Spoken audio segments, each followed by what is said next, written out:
Malarkey Guided Programming. This is Kalu, and this is going to be a little bit different. I'm in the back of a DD. A DD is kind of like a Chinese Uber. I'm headed to a destination, and that's my buddy over there, Kevin. Why don't you say what up? Yo, what up? What Me up? and Kevin, I'm headed to Kevin's crib right now so we can set up Ubuntu and he could have his nice little configuration. But I want to make sure that I send this video off in the short time that I'm with DD with you guys. So in the last video, we're able to get a prediction model of how tall this mystery NBA player could be. So our guess was just the average height of all NBA players. That was 6'6", and that's a good prediction model, but we can do a little bit better. In this video, we're gonna bring in some extra data, the weight, and we're gonna really do some linear regression to try to see what relationship weights and data, weights and heights have. And then once we figure out that they have some relationship, we want to plot that on a graph. So let's stop talking and get going right away. Let me close this terminal and open up a new terminal.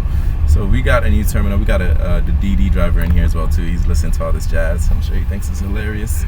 So let's CD into our desktop. Then we want to CD into our linear regression folder. And as always, we want to go ahead and activate our virtual environment. And we want to do ls to make sure that we still have this NBA heights weight CSV. And then I want you to go ahead and write Python and then do your imports. Import pandas as PD, import numpy as np, and then import matplotlib.py plots as plt. What did I do wrong about that? matplotlib. Oh, I forgot the T right here. So get our imports right, and the first thing we want to do is go ahead and represent our data. So data equals, we want to get this pd.open CSV,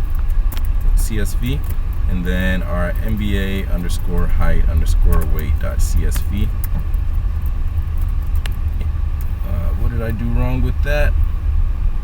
Read CSV right here. And if we're going to do this, we're going to get an error that says we got decoding. That's because we need to add this encoding. If you don't understand what this means, please watch my previous video.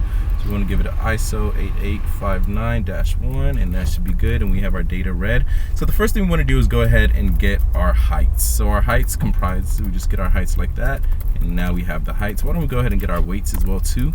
So we have our weights now.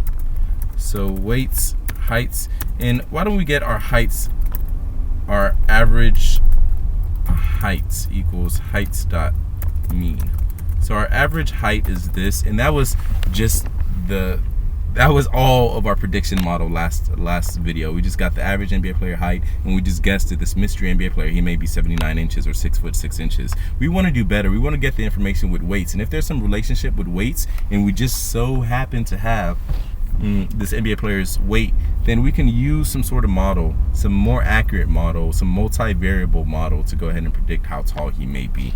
So the first thing we want to do is try to plot heights and weights on a graph, on a scatter plot, and see what that looks like. See if there's some sort of correlation or relationship there. So to do that, why don't we just do plt.plot heights. Let's do weights first because we want that to be our x-axis. Weights and heights, and then we want to do plt. Why don't we give it some labels? So y label is going to be heights in inches, and then plt.x label is going to be weights. And with that right there, we have oh goodness gracious, that does not look anything like I thought it looks. Why does it? So we did plot. Why don't we, instead of doing plot, let's do scatter. I think that's the better one. We want scatter. And then with that, let's go ahead and give it an X label or Y label again, and then do show. So that looks much better. This is just a scatter plot of every data point that comprises of both the weights on the x-axis, the heights on the y-axis, and heights is in inches. So our tallest player right here is Hashim Thabit. Our shortest two players are Nate Robinson and Isaiah Thomas. Right here we have their height. They're about 66 inches and 180 pounds and 88-ish pounds respectively. So we want to figure out if there's some line that best fits this data. First off, is there a relationship here? We can kind of predict that there's a relationship. There's some sort of correlation. And we can see that this looks like a linear relationship where the more the player weighs, the taller they are. So if we can figure out exactly what line best fits this data, then we can use that line to plot a new weight and then guess what height the corresponding weight should should be according to our line. You've all done this before. I don't mean to bore you. This is just basic algebra. You guys are doing it in high school. So let's go ahead and do this so I don't bore you guys enough. First, actually, why don't I'm going to close this, doing Control C, see if that works. And I first want to figure out if there's a correlation here. So why don't we use NumPy for the first time? Correlation coefficient, and let's give it the weights and then the heights. And here we can see that there is indeed a relationship. This is a strong correlation, 0.82. So there is a relationship between our weights and our heights. That means that linear regression is good for this problem because there is some relationship. So with that being said, how do we find out this line, this best fit line? There's a formula I'm going to show you. So as you know, a line is just y equals 2x plus 3, for example. In that example I gave, the 2 is what's called our slope, and then the plus 3, the 3 is what's called our y-intercept. So we want to figure out the slope and y-intercept that best represents the line, and that is our best fit line. How do we figure out the slope? Well, to do that, I'm going to show you a formula right here. This formula is from this guy, Brandon Foltz. If you haven't already, please subscribe to him. This is the formula for calculating the slope. It looks complicated. I promise you it's a lot easier than it seems. So why don't we go ahead and get this formula. So this formula just says for each individual x data point, remember our x is weight, so for each weight we want to subtract each weight with the average weight, and then we want to multiply that with each y. Remember our y is height, with each height minus the average height, which is this right here. This is average height, this is average weight, this is each weight, this is each height.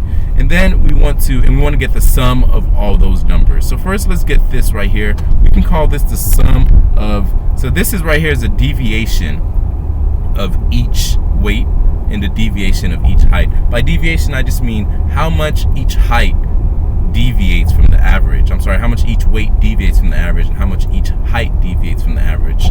So to do this, we're going to get the deviation of the weights and the deviation of the heights, and we're going to multiply those two things together and then sum it all up. That's all this bottom part, this top part means. So enough talking, let's go ahead and do it. So first we want to get the deviation products, and that equals the deviation products.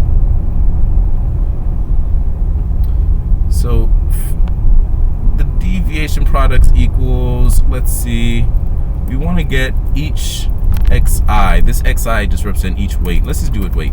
Each weight minus each average weight. And I think we already got this. Let me just make sure that we already have average weight, average height. So let's get average weights equals weights dot mean. So now we have average height, and let's go ahead and get this again. So products, deviation products equals, and we want to get weight minus average weight. Let's go ahead and put this in parentheses to make it look better. Weight minus average weight, and we want to multiply that with height minus weight minus average height times height minus average height. And then we want to do that for each height weight in zip heights weights. If you understand heights weights, if you don't understand this list comprehension, don't worry about it.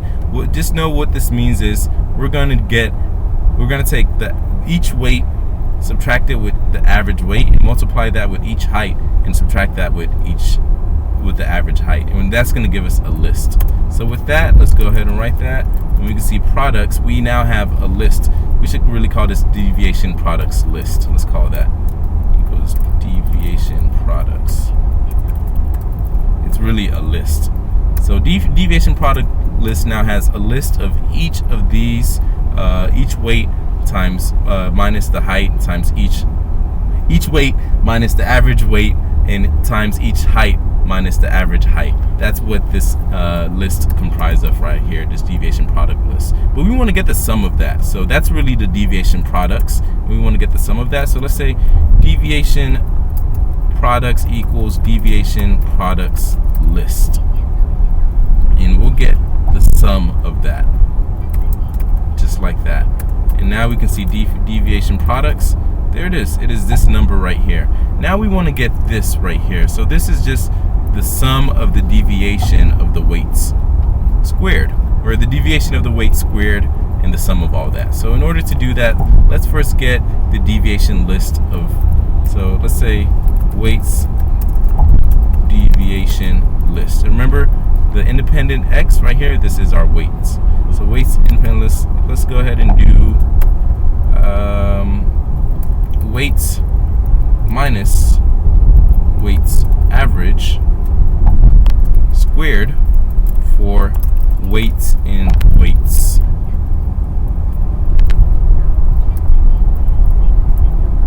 And it says weights average is not defined. Did I not define weight average? Weights average. Oh, average weight, I'm sorry. That's right, it's average weight. So let's switch this to average weights and it should work. So now let's look at weights deviation list. And that is a list of every single weight minus the mean and then squared. So we want to sum that. So let's say weights deviation equals weights deviate equals the sum of weights deviation list. And now we have weights deviation.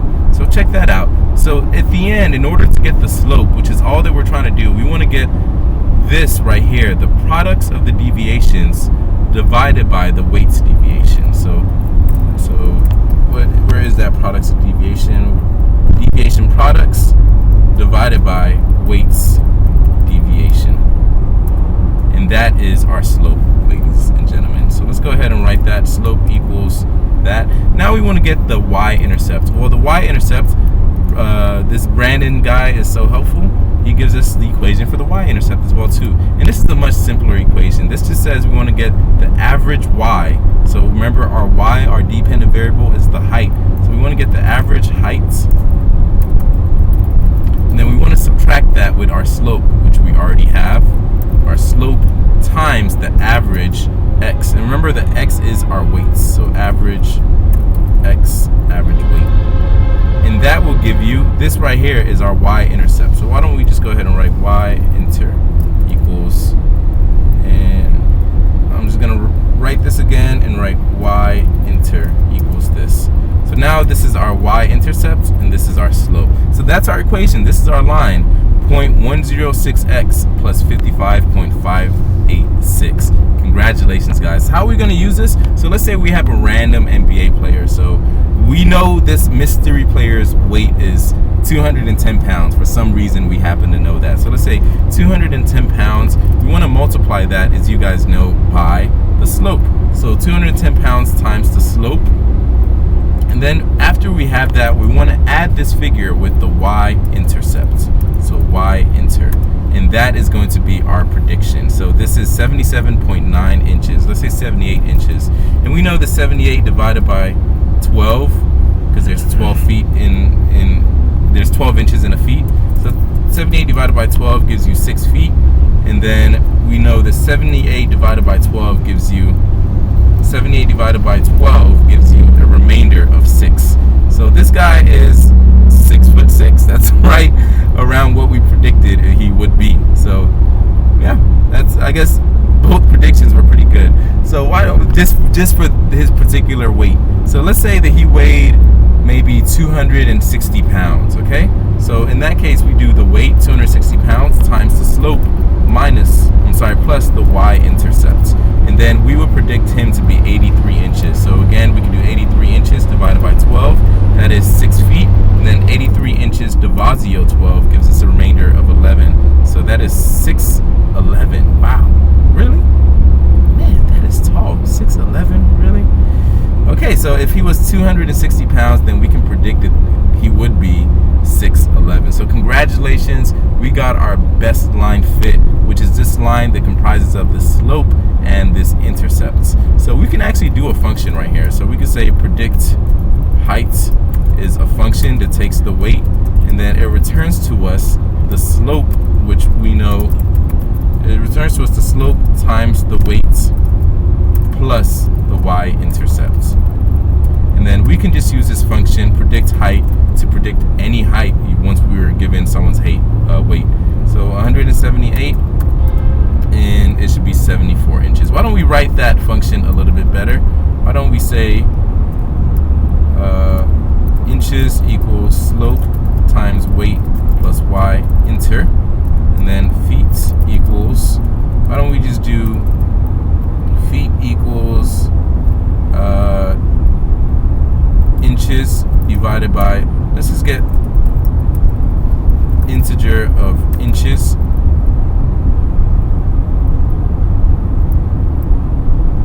divided by 12. And that is going to get this the feet. Let's get the inches. The inches equals the leftover inches. Let's say left inches. And we can say that is just we can do modulo of however tall the person is in inches. 12. And that will give us the remainder. So we can do return you are